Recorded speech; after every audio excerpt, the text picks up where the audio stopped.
Hey everybody, welcome back to the channel.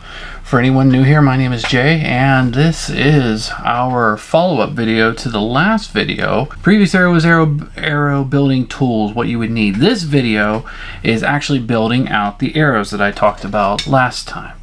For anyone that didn't see, I'm going to be shooting the Easton 5.0 arrow this year.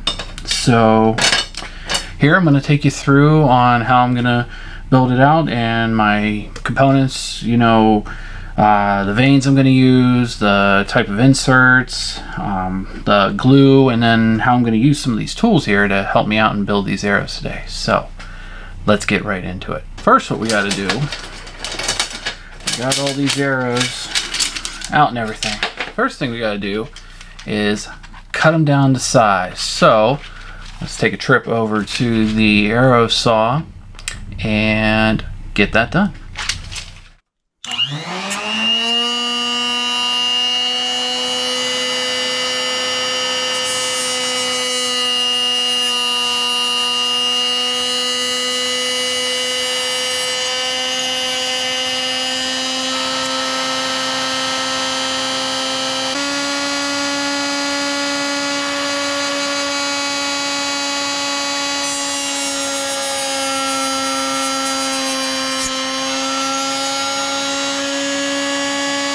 Okay, got them all cut. I haven't had too much experience on an arrow saw, but I think I did a pretty decent job there. So we got them all. Let's try to line them up here. Yeah, well, they all look the same length to me. So to me, that's good. But what we're gonna do, just to be extra sure, that everything is not only the same length, but everything's square as well. We're going to use our arrow squaring device that I talked about last time to just make sure. And what I'm doing right now is putting marks of this Sharpie, and I can see this pretty well, so I think this is going to work. Putting marks with the Sharpie on there, so then whenever I put it on the arrow squaring device here, you'll be able to see that, well, I'll be able to see. After maybe a quarter turn, half turn, maybe a full turn at most, all of the Sharpie marker on the end of there should be gone, and that's how I know for sure that it's square.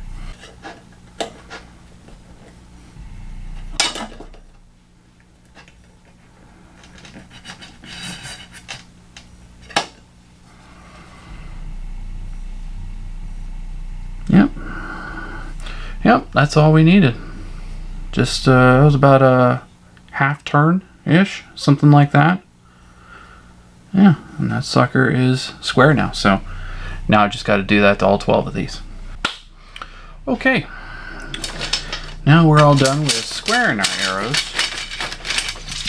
And yeah, I'd say definitely use a Sharpie. The red color did work pretty well, but a silver one would probably be even better. But just mark the end parts here of the arrow, and then if you cut it right, then about a quarter to a half turn, and you take it away from the squaring device, and you don't see the marker anymore. That means that your arrow is square and good to go. Something I didn't talk about on the saw, I'm cutting these to 28.5 inches. I wanted to get as close to the rest as possible. That was something on my other arrows I was not. My arrow length, I believe, was 31 inches, something like that. I decided to go with just a little bit shorter. I really wanted to push the envelope with how close I could get the arrow to the rest, because obviously you can only go so far. So I left myself about a ½ inch of room to play with at the end here, because depending on the inserts that you use, you may need that little bit of an inch, especially if you're throwing a collar on there, or if your insert sits in deeper or something. So left myself a little bit of wiggle room to play with. But now we are going to fletch these suckers up. And this is where our fletching jig comes into play, like I mentioned in the last video. And what are we going to use? Well, I did some research, and what I came back with were these guys. These vanes are made by AAE. These are the AAE hybrid 26 vanes. These are just seem like an all-around really good vane for shooting any kind of head on the end too. I wanted something pretty balanced in the middle. Some setups and such, fixed heads will shoot better, or some heads you can really do really well with mechanicals, and then you may not be able to do as well with fixed heads. So these ones seem to be in the middle of the pack with performance with both different kinds of heads, so I just decided to go with these. And color wise, I just wanted something decently easy to see, so I went with orange. And I'm using all the same color because I don't need to have a cock vane or anything. I can put it anywhere. My knock and everything doesn't have to be aligned, or these arrows are already spine aligned, so I don't need to worry about having a cock vane or anything like that. So let's get 3 of these bad boys out of here. And let's talk about the glue. This isn't anything too special, just super glue made by Bob Smith Industries. I read that this does really well with keeping vanes attached, so I'm like, okay. And it was only, I think, $5. And as usual, guys, down in the description I will leave links and the cheapest prices that I can find to all my components here that I'm fletching these arrows with, and including the arrows themselves, but they don't really vary in price that much. So alright, so now we're all good to go, cut square and everything. Let's fletch these guys up. So we'll just stick it in our jig, and the nice thing about this jig, it has a little piece in there where your knock fits right in, so you don't have to guess whether it's in the right place or not. And we'll get 3 of our vanes here. Oops, do I have 3? Yeah, I do. Okay. And we'll just slip them into the slots. Can't remember if I said this already, but with this jig, you really want to make sure you press down. Make sure they're slid all the way to the bottom, because if not, they may try to move when you close the thing. I've seen that in warnings of people doing reviews for this, fletching jig and stuff. You won't have that problem with some other ones. But take our glue,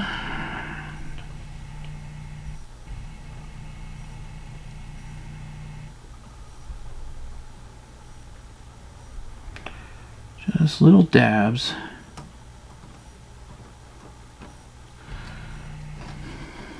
And then smooth it out, press up. That looked like it closed good. Yep, looks good to me. That's one thing you want to make sure of, is that those vanes are aligned before you put the little clamp that it comes with on there, because if they aren't, then you're going to have to kind of peel them off and reseat them in the fletching jig. I just set a minute timer for myself. I don't think it takes a full minute for this stuff to be good to go, but that's just what I'm gonna do. Take that off, and then we shall press up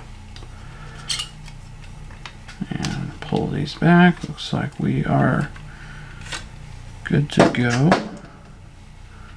Yeah, I'd say so. That looks perfect to me. Yeah. Cool. Alright. Yeah, that's all there is to that part. So I'll fletch up these other ones here, and we will get to our final part of building this arrow, and that will be the inserts. Okay. now we're ready to do the inserts. And this was something that I kind of played around with, looking around, because I wanted, you know, as I said in the last video, something between like, I think I said like 430, 450, somewhere around there. I wouldn't even mind in the 420 range. I really wanted this time to go with some kind of a collar or half out system. I feel like having that extra durability and security around the head of the arrow, also probably adding more FOC to it, will help me out with penetration in the long run. So I decided to go with these Easton 5mm half out insert match grade inserts. So these they come in 55 and 75 grain. I went with 55 because I really don't think I'm going to need 75 grain to achieve the arrow weight that I want. First thing we're going to do though is, I didn't mention this before, the inserts that it came with this little tool here, and what this is for is to fit down into the shaft and get any kind of carbon dust. See, there's, I don't know if you can see that, but there's definitely some carbon residue on there. And that way, whenever you go to glue this in, you get a nice good grasp. The insert itself and the glue can bond to the inside to the best of its ability to. So take that out, and for my glue choice, I know a popular choice is using hot melt glue. You know, like a stick like this size, and you hold it over like a heat gun or something, and you know, get it all glued up that way. I don't have a heat gun at the moment, so instead of going with hot melt and then having to buy a heat gun, I just went out and got Easton makes this quick bond insert specifically for insert glue. So we're just gonna go with this for now until I can, because I feel like eventually I'll probably want to get a heat gun and the hot melt glue, because that hot melt stuff will last you forever as opposed to something like this. And the hot melt, you know, glue is only like, I don't know, $5. For this little bottle here, the cheapest I could find, it was $15. So that's a bit much, but for the time being here, I'll deal with it and roll with it. So get a little bit on here, because I'll tell you, these things fit pretty snug, so not gonna take a lot. I think Easton made them fit snug on purpose. Yeah, make sure that's seated in there. Yep. And you know, I'll probably give that some time before actually shooting it, but there is our arrow, ladies and gentlemen. Easton 5.0 300 spine, AE hybrid 26 vanes with a left helical, and then a 55 grain match grade insert. And let's get a final weight on this arrow, shall we? I'm gonna guess, you know, without a broadhead or a point on there, so take off 100 grains because that's what I shoot, or 100 grain heads. I'm gonna guess 325. Yeah, 335. So pretty close. Yeah, just 100 grains on the end of that, and that's 435. And to me, that's a beautiful hunting arrow that you could use really for just about anything in North America. I mean, this is gonna be whitetail because I'm not going after anything else this hunting season, unless I happen to, you know, hit the lottery in the Pennsylvania elk lottery, you know. But that's more of a wishful thinking than anything. Comment down below. Let me know what you think of this setup and everything, and let me know what you're shooting, what you plan on shooting this year. I'm gonna get the rest of these inserts together into the arrows and let them sit for a bit, and hopefully go out and start slinging some after this weather decides to pass. Thanks again for watching. Don't forget to hit a like and subscribe. Please, guys, that really helps me out, especially if you enjoy the content. And I will see yins in the next one. Bye.